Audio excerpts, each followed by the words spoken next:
Teddy Minahasa menjalani sidang nota pembelaan setelah dituntut pidana mati oleh jaksa penuntut umum. Jenderal Bintang 2 tersebut membantah berbagai fakta persidangan serta mengaku ada rekayasa dan konspirasi dalam kasus yang menjerat dirinya. Seperti apa nota pembelaan Teddy Minahasa di muka persidangan? Berikut ulasan jurnalis Kompas TV Taufik Riyadi. Dalam proses hukum yang saya alami ini, terjadi banyak sekali kejanggalan dan unprocedural yang dilakukan sejak proses penyidikan dan penuntutan dengan memanfaatkan para terdakwa lainnya yang mengarah kepada sebuah konspirasi dan rekayasa untuk membunuh karakter saya, menghentikan karir saya, dan menghancurkan hidup serta masa depan saya yang tentunya berdampak terhadap keluarga besar saya. Bahkan akhirnya bertujuan untuk membinasakan saya.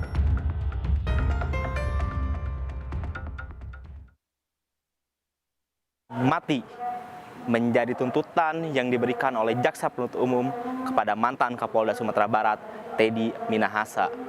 Setelah mendengarkan tuntutan, sang Jenderal Bintang 2 akan memberikan pembelaannya di muka persidangan. Pembelaan diri seperti apakah yang akan Teddy Minahasa berikan setelah tuntutan yang dilayangkan kepada dirinya?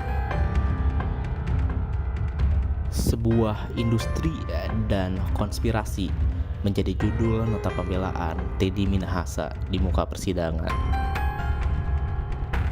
Mantan Kapolda Sumatera Barat tersebut mengaku adanya dugaan skenario untuk menjatuhkan dirinya sebagai tersangka dalam kasus peredaran narkoba. Teddy merasakan ada banyak kejanggalan selama berlangsungnya proses hukum dari mulai penyidikan hingga penuntutan. Jenderal Bintang 2 tersebut mempertanyakan keterlibatan dirinya dan tidak mengetahui dari mana asal sabu tersebut. Bahkan ia mengaku tidak pernah melihatnya. Majelis Hakim yang mulia, dalam proses hukum yang saya alami ini, terjadi banyak sekali kejanggalan dan unprocedural yang dilakukan sejak proses penyidikan dan penuntutan dengan memanfaatkan para terdakwa lainnya yang mengarah kepada sebuah konspirasi dan rekayasa untuk membunuh karakter saya, menghentikan karir saya, dan menghancurkan hidup serta masa depan saya yang tentunya berdampak terhadap keluarga besar saya. Bahkan akhirnya bertujuan untuk membinasakan saya. Dengan demikian yang paling mendasar adalah dengan adanya penangkapan sabu 3,3 kg di Jakarta ini. Di mana keterlibatan saya? Mohon izin yang mulia, kita ketahui bersama bahwa proses penyidikan kasus narkotika bermula, kami ulangi, bermula sejak adanya penangkapan dan terdapat BB narkotika ada padanya. Banyak narkotika berseliweran, tetapi jika tidak tertangkap, tidak ada BB-nya, maka proses penyidikan juga tidak ada. Merasa benar-benar dikerjai oleh keluarga Dodi Prawira Negara, ucap Teddy Minahasa saat membacakan pembelaan atas tuntutan hukuman mati dari kasus peredaran narkoba. Selama proses hukum berlangsung, Teddy menyoroti perilaku Dodi dan Maman Supratman, ayahanda Dodi, yang ia nilai sama saja perilakunya. Like father, like son, cakap Teddy yang menjelaskan perilaku Dodi dan ayahnya yang membela diri dengan menyerang dan memberatkan orang lain.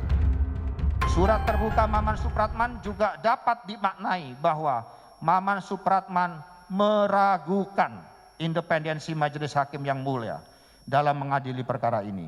Sehingga Maman Supratman perlu mengirim surat terbuka untuk mohon perlindungan hukum kepada pimpinan tertinggi lembaga eksekutif dan yudikatif. Like father, like son, antara anak dan orang tua sama saja perilakunya, yaitu membela diri tetapi dengan menyerang dan memberatkan pihak lain. Seandainya pada saat itu saya benar-benar melakukan intervensi atau hal buruk lainnya untuk kepentingan saya, mengapa Rahma atau Maman Supratman tidak menolak atau tidak mereject panggilan telepon dari saya? Bahkan Maman Supratman merekomendasikan agar saya menghubungi Rahma Dan mengapa pula Rahma masih mengangkat telepon saya jika itu untuk tujuan intervensi? Justru saya telepon Rahma adalah menindaklanjuti permintaan tolong Rahma untuk suaminya yaitu Dodi. Karena Rahma selalu mengeluh kepada istri saya, kok Mas Dodi kena pasal berlapis? Saya merasa benar-benar dikerjai oleh keluarga Dodi Prawinegara ini yang mulia. Pernyataan Teddy dalam pledoi merupakan sebuah pembelaan atas keterangan Maman Supratman, ayahanda Dodi, di muka persidangan, yang mengaku ditelepon oleh Teddy untuk mengajak bergabung dan akan menanggung seluruh biaya persidangan. Pak, mohon izin, saya Teddy Minahasa. Ya, ada apa? Halo? Halo? Ya Pak. Halo, Ya, saya Teddy Minahasa Pak, yang ada masalah dengan Dodi. iya ada apa? Itu suara Bapak ya? Maksudnya? Maksudnya biar Dodi satu kubu sama saya Pak, semua biaya saya handle. Ini Mas, saya ini punya penyakit jantung ya. Dari mulai kejadian, saya tuh udah nggak boleh nonton TV, nggak boleh dengar apa-apa. Sekarang ini yang nangani itu istrinya. Oh, saya telepon Ama saja kalau gitu ya. Iya. Ya, Bapak percayakan saya juga tidak akan nyudutkan Dodi, tidak Pak, saya tetap bantu juga. Bapak yang sabar ya Pak. Iya.